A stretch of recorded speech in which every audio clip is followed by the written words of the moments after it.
Assalamualaikum warahmatullahi wabarakatuh dan salam sejahtera.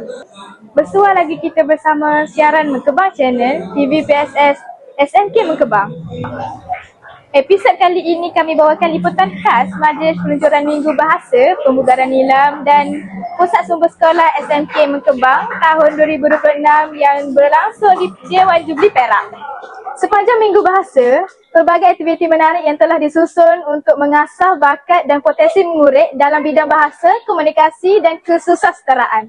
Untuk mengetahui suasana sebenar majlis yang sedang berlangsung, kita terus ke wartawan lokasi iaitu Nur Auni Umairah binti Omar. Terima kasih di studio.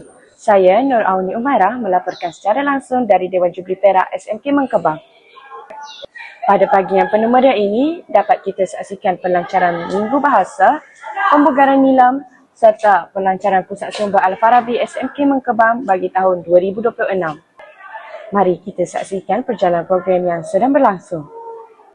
Seawal jam 7.40 pagi, guru-guru dan murid-murid mula memenuhi dewan dengan mengenakan pakaian bertemakan emerald green dan olive yang menyirikan suasana majlis.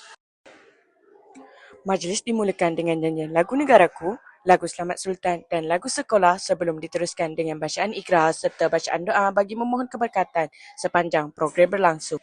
Majlis diteruskan dengan ucapan aluan oleh Guru Kanan Bahasa Puan Suhainah binti Arifin yang menekankan kepentingan bahasa sebagai wahana ilmu serta budaya membaca dalam melahirkan generasi berpengetahuan dan berdaya saing. Puncak majlis menyaksikan ucapan perasmian yang disempurnakan oleh penolong kanan pentadbiran Encik Muhammad Nazri bin Muhammad Nur. Beliau menyeru seluruh warga sekolah agar terus menjadikan amalan membaca dan penguasaan bahasa sebagai budaya dalam kehidupan seharian.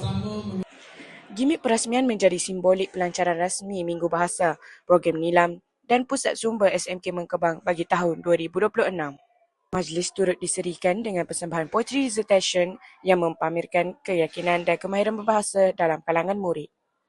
Sebagai penghargaan kepada murid yang cemerlang dalam bidang pembacaan dan pengurusan pusat sumber, majlis turut menyaksikan penyampaian hadiah anugerah Nilam dan pusat sumber.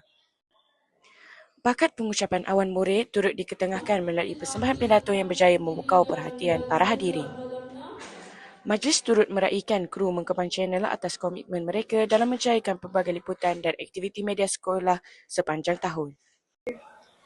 Pelancaran Minggu Bahasa, Pembugaran Nilam serta pelancaran Pusat Sumber Al-Farabi SMK Mengkebang bagi tahun 2026 telah berlangsung dengan jayanya.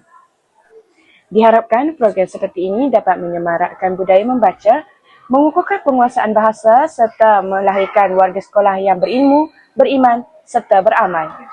Saya Nur Auni Umairah untuk Mengkebang Channel. Sekian sahaja laporan daripada saya. Kita kembali kepada pengacara bertugas Nur Alia Balkis. Terima kasih atas laporan yang telah disampaikan.